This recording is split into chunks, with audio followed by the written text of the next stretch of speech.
Howdy folks, Doc here with Last Best Tool, and today I'm going to start a series of videos that I'm loosely calling my top 5 Snap-on somethings. And today, to kick it off, I'm going to do my top 5 Snap-on tools that hold their value the best.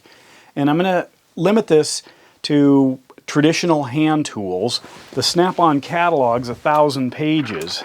So there's all kinds of different things, and if you happen to have some obscure thing that's rare or hard to find, it could be worth a fortune, or you couldn't give it away because nobody wants it. What I'm going to do is use the traditional hand tools. I'm also not going to get into any of the pneumatics or the battery or cordless tools.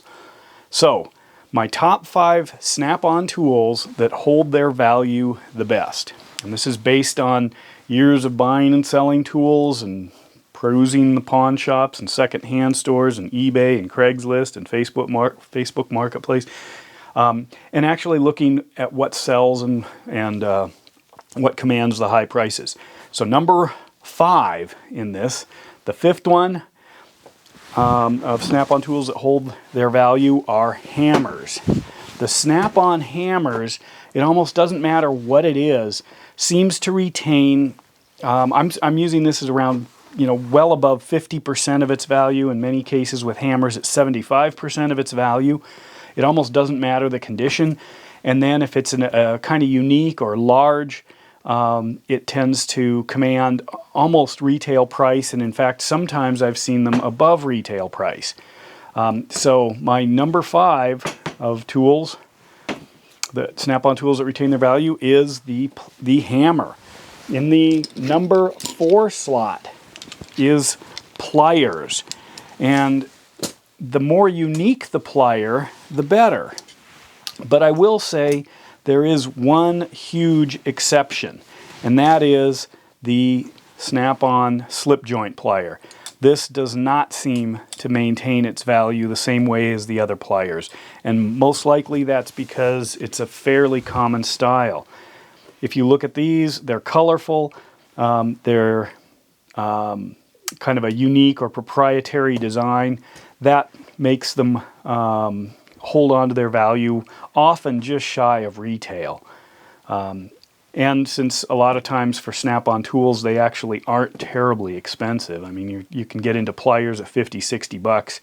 So asking 40 or 50 bucks is not a big deal. So my number 4, pliers. Number 3, it shouldn't surprise a lot of people, is the screwdrivers, but only if it's an instinct handle and if it ratchets.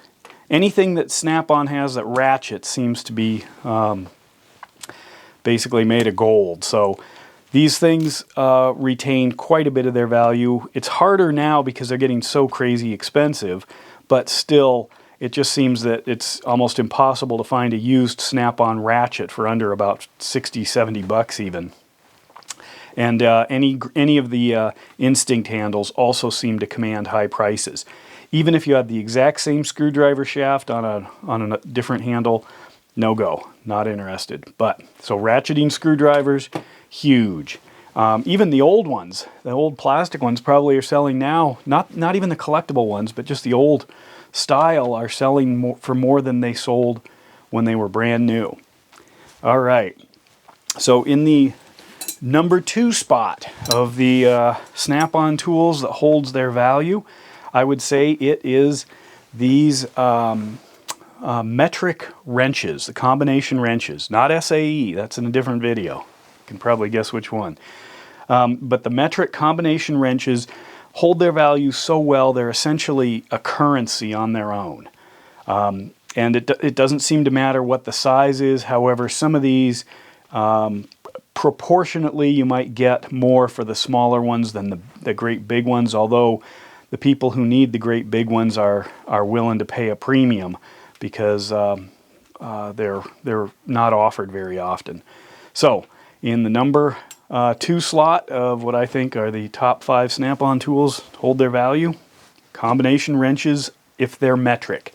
And of course, you probably guessed it, in the number 1 slot is the Snap-on ratchet. The ratchets are often sold used for as much as a brand new one, and I've even seen them sell for more than a brand new one. Now, size does matter a little bit. The difference in retail price between these two might be 50, 60 bucks is all, believe it or not. But if you sold these used, you're probably going to see that difference expand a little bit. This one's going to be a little bit less. It's just hard to get, if this sold new for, say, 120 bucks or something, 110 bucks, it's going to be hard to get upwards of 80 for it.